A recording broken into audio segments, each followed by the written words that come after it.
देश चुनाव में जा रहा है। कुछ ही देर में चुनाव की तारीखों का ऐलान हो जाएगा, लेकिन देखिए नरेंद्र मोदी जी पूरी तरह से फेल हो गए हैं देश के अंदर एक भी प्रेस कॉन्फ्रेंस करने में। नरेंद्र मोदी जी की एक चिट्ठी, चुनाव से ठीक पहले नरेंद्र मोदी जी की चिट्ठी मोबाइल में घूम रही है।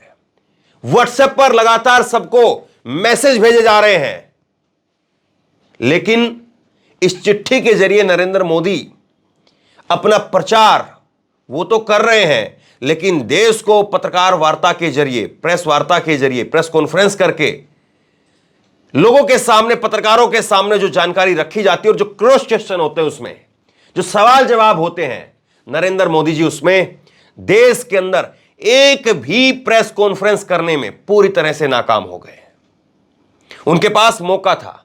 आज अभी मैच कुछ देर बाद में आचार संहिता लग जाएगी, देश में चुनाव का ऐलान हो जाएगा और नरेंद्र मोदी जी बतौर प्रधानमंत्री, जो उनके पास मौका था कि बतौर प्रधानमंत्री वो देश में चुनाव में जाने से पहले एक प्रेस कॉन्फ्रेंस करें।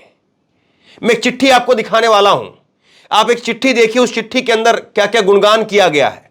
वो गुणगान लोगों के मोबाइल तक पहुंच रहा है, लेकिन लोगों के मोबाइल में आज तक वो वीडियो नहीं पहुंची जहां पर नरेंद्र मोदी सामने बैठे पत्रकारों से बातचीत कर रहे हो, प्रेस कॉन्फ्रेंस हो रही हो और उस प्रेस कॉन्फ्रेंस के अंदर नरेंद्र मोदी बता रहे हो कि हां हमने ये किया है, हां हमने ये किया है, और उल्टा फिर उनसे सवाल पूछा जाए बेरोजगारी को लेकर के, महंगाई को लेकर के, भुखमरी को लेकर के, इलेक्ट्रोल बॉन्ड को लेकर के, संस्थाओं के लगातार होते हुए प्राइवेटाइजेशन को लेकर के तमाम सारे सवाल किए जाएं और फिर उन पर नरेंद्र मोदी जी क्या बोलते हैं वो देश के सामने आए। लेकिन आज वो मौका खो रहे हैं।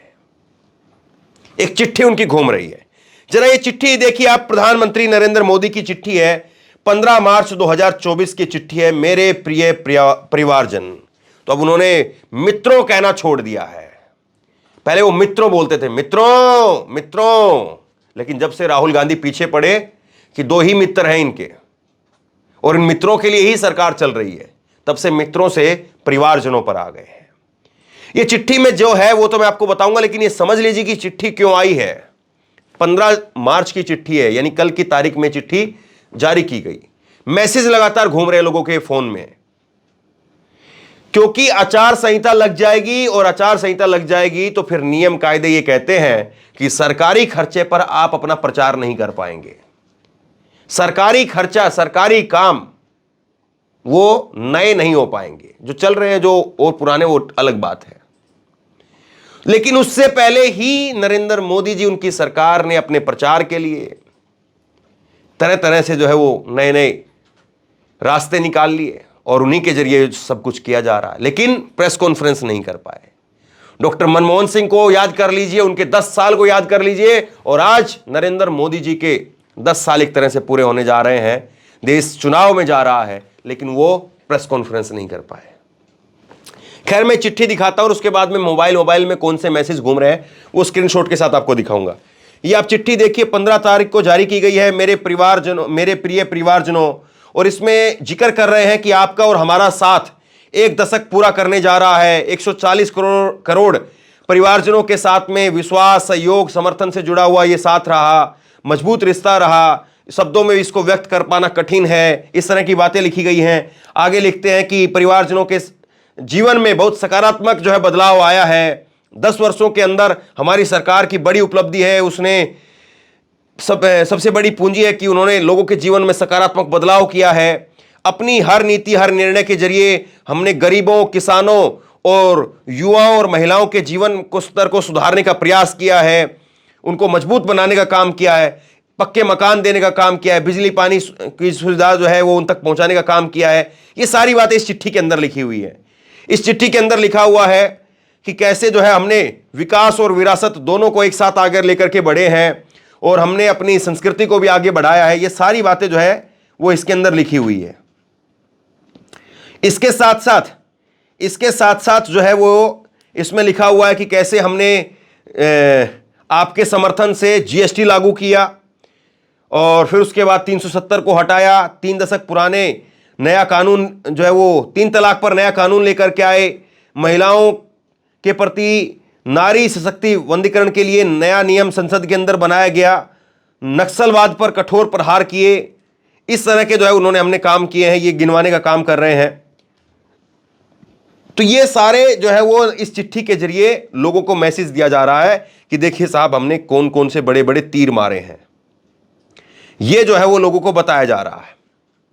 लेकिन इस बात को कौन बताएगा, प्रेस कॉन्फ्रेंस करके कौन इस बात को जो है सामने लेकर के आएगा, पत्रकारों को बताएगा कि इलेक्टोरल बॉन्ड के जरिए आप एक ऐसी व्यवस्था ला करके लोगों के सिर पर बैठा दिया कि जिसको सुप्रीम कोर्ट ने कहा कि यह संवैधानिक है। आपके ही राज्य में आप ही के पार्टी के नेताओं ने इस तरह से चुनावों की धज्जियां उड़ाई कि लोकतंत्र का हत्या करार दिया सुप्रीम कोर्ट की तरफ से इसको। तो ऐसे बहुत सारे सवाल हैं जिन सवालों पर प्रधानमंत्री से जनता रूबरू होना चाहती थी, एक तरफा नहीं, पत्रकार रूबरू होना चाहते थे। हम जैसे लोग चाहते थे कि नरेंद्र मोदी जी से संवाद हो, बातचीत हो और उनसे कुछ सवाल जवाब हो, और सवाल जवाब के जरिए देश के लोगों के सामने कुछ सच्चाई आए। परिवारवाद पर बात करते हैं, परिवारवाद के बाद में क्यों बीजेपी इतने लोगों को टिकट दे देती है, जिसमें एक बहुत लंबी चौड़ी फहरिस्त है। और इसके बाद में आप ये देखिए नरेंद्र मोदी जी का ये लेटर घूम रहा है, विकसित भारत संपर्क। तो ये लेटर जो है वो घूम रहा है नरेंद्र मोदी जी का, और इसके जरिए जो है वो कहा जा रहा है कि हमने विकसित भारत संपर्क के द्वारा 140 करोड़ लोगों को पिछले 10 वर्षों में हमारी योजनाओं का लाभ मिलता रहा है। जब 140 करोड़ लोगों को आपका लाभ मिला है साहब, तो फिर आपको इतना क्यों प्रचार प्रसार करने के लिए हाय तौबा मचाने की जरूरत पड़ रही है। मैंने नहीं देखा, आपने देखा हो तो आप बताइए, किसी सरकार ने चुनाव से ठीक पहले इस तरह के नए नए रास्ते निकाले हो कि आचार संहिता लग जाएगी, और आचार संहिता लग जाएगी तो फिर जो भी खर्चा होगा, जो भी प्रचार के लिए काम किया जाएगा, वो सरकार के खाते से जाएगा। इसलिए पहले से ही जो है वो इस तरह के रास्ते बना लिए जाएं, पहले से इस तरह से जो चीजें बना ली जाएं, और इस तरह से चीजें वो कर लिए जाएं कि फिर सांप भी जो है वो मर जाए और लाठी भी ना टूटे। मतलब कि लोगों को टीवी के माध्यम से, अलग अलग माध्यम से तो प्रचार होगा ही, और ये नियम कायदे तो कहने भर के लिए हैं। आप मानते हैं किस तरह से नियमों कानूनों का उल्लंघन होता है, ये सब हमारे सामने है। लेकिन सवाल सिर्फ इतना भर से है कि 10 साल पूरे होने जा रहे हैं, और 10 साल इस सरकार के जब पूरे होने जा रहे हैं, सरकार जब चुनाव में जा रही है, तो कहीं 400 पार का नारा देकर के माहौल बनाया जा रहा है, कहीं जो है वो सरकार 80 करोड़ लोगों को 5 किलो अनाज मुफ्त में दिया जा रहा है, इसको लेकर के माहौल बनाया जा रहा है। लेकिन कितनी बेरोजगारी आज इस देश में खड़ी हो गई है, इस पर बात नहीं हो रही है। कितनी महंगाई इस देश में आज खड़ी हो गई है, इस पर बात नहीं हो रही है। महंगाई, बेरोजगारी, और जो अपने वादे थे, मैनिफेस्टो के जो वादे थे, मैनिफेस्टो में 400 पार का वादा नहीं था, मैनिफेस्टो में 80 करोड़ लोगों को 5 किलो अनाज देंगे, यह वादा भी नहीं था। मैनिफेस्टो के वादे आप पूरे नहीं कर पाए।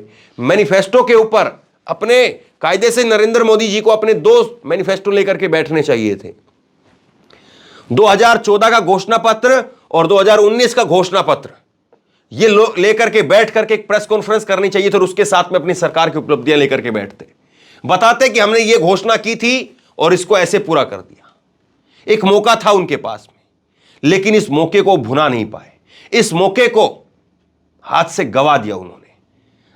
मनमोहन सिंह, जिनको कितना जो है कमजोर प्रधानमंत्री कहकर के पेश किया गया, किस तरह से उनके बारे में क्या क्या बातें कही गई, लेकिन उन्होंने प्रेस कॉन्फ्रेंस की। खबर यह आती थी अखबार के अंदर कि प्रधानमंत्री की आखिरी प्रेस कॉन्फ्रेंस, पहली ही प्रेस कॉन्फ्रेंस की खबर नहीं आ पाई है। 10 साल बीत गए साहब, 10 साल बीत गए। आखिरी प्रेस कॉन्फ्रेंस के माध्यम से माना जाता था कि अब सरकार जो है चुनाव में चली गई है, और सरकार ने यह कहा है, और सरकार का रोड मैप अब यह है। लेकिन अब सरकार का रोड मैप, उसमें दिखाई देते हैं राम मंदिर जैसे मुद्दे, उसमें 3 तलाक जैसे मुद्दे दिखाई देते हैं। लोगों को धर्म के नाम पर अगर आप चुनाव में लेकर के जा रहे हैं, लोगों को आप 400 पार के माहौल बना करके चुनाव में लेकर के जा रहे हैं, जाहिर तौर पर सब सरकारें दोबारा वापसी आने के लिए कोई ना कोई नारा गढ़ती है, इसमें कोई दो राय नहीं है। अगर नरेंद्र मोदी सरकार अगर 400 पार का नारा गढ़ रही है, इसमें भी कोई दो राय नहीं है, लेकिन कम से कम 400 पार का नारा देने वालों को और 400 पार का नारा टीवी में बताने वालों को यह बताना चाहिए कि 400 कैंडिडेट क्या उस हालत में भी हैं जो जीत सकते हैं। 400 कैंडिडेट, आप ये बताइए कि क्या 400 जगह पर, 400 लोकसभा के अंदर आज बीजेपी ये कह सकती है कि वो पहले नंबर पर या सेकंड नंबर पर रही है? 400 ऐसे कैंडिडेट, 400 ऐसी क्या लोकसभाएं हैं? ये अपने आप में, जिन सीटों पर आप पहले नंबर पर नहीं रहे, जिन सीटों पर आप दूसरे नंबर पर भी नहीं रहे, उन सीटों का आप जीतने का दावा कैसे कर सकते हैं? और आप कोई ऐसी पार्टी नहीं है जो एकदम से आई है जिस पार्टी के बारे में अनुमान नहीं लगाया जा सकता है। जैसे अरविंद केजरीवाल की पार्टी के बारे में एक बार हुआ था कि सारे सर्वे फेल हो गए थे, क्योंकि अंडर करंट ऐसा था कि, और लोगों को जो है वो ऐसे ऐसे उम्मीदवार जीत गए जिनका कभी कोई नाम तक नहीं था। लेकिन बीजेपी कोई नई पार्टी नहीं है, पुरानी पार्टी है। और जब चुनाव में हम जा रहे हैं तो मैं आपको आंकड़े तो बताऊंगा ही कि कितने करोड़ वोटर जो है वो चुनाव के अंदर इस बार पहली बार वोट करेंगे। करीब 97 करोड़ लोग, इस देश के 140 में से करीब 97 करोड़ लोग वोट इस बार पहली बार करेंगे। 97 करोड़ लोग इस बार करेंगे, और पिछली बार 90 करोड़ के आसपास जो है वो लोगों ने वोट वोटिंग के लिए वो योग्य थे। इस बार 97 करोड़ लोग योग्य होंगे। 18 साल से ऊपर के इस देश में 97 करोड़ लोग इस वक्त में हैं। तो यानी देश में करीब करीब 100 करोड़ लोग, क्योंकि 97 करोड़ लोग तो वोट डालेंगे, और 97 के बाद में आप ये मान करके चलिए कि 18 साल से और 16 साल के बीच में इस वक्त एक आंकड़ा मैं आपको बता देता हूं, करीब 2 करोड़ लोग जो है वो 18 और 19 साल के होंगे जो वोट डालने जा रहे हैं। तो 16 से 18 साल के भी करीब करीब 2-2.5 करोड़ लोग और भी होंगे। तो यानी ये मान करके चला जाए कि इस देश में 140 करोड़ लोग इस देश के अंदर हैं, तो इस देश के करीब करीब 100 करोड़ लोग सीधे तौर पर चुनाव के साथ में, चुनाव में किसको वोट देना है, कैसे वोट देना है, क्यों वोट देना है, इसके लिए जुड़े रहेंगे, बात करेंगे। लेकिन क्या उससे पहले इतने लोगों की नुमाइंदगी का दावा करने वाले प्रधानमंत्री को प्रेस कॉन्फ्रेंस नहीं करनी चाहिए थी, सामने नहीं आना चाहिए था?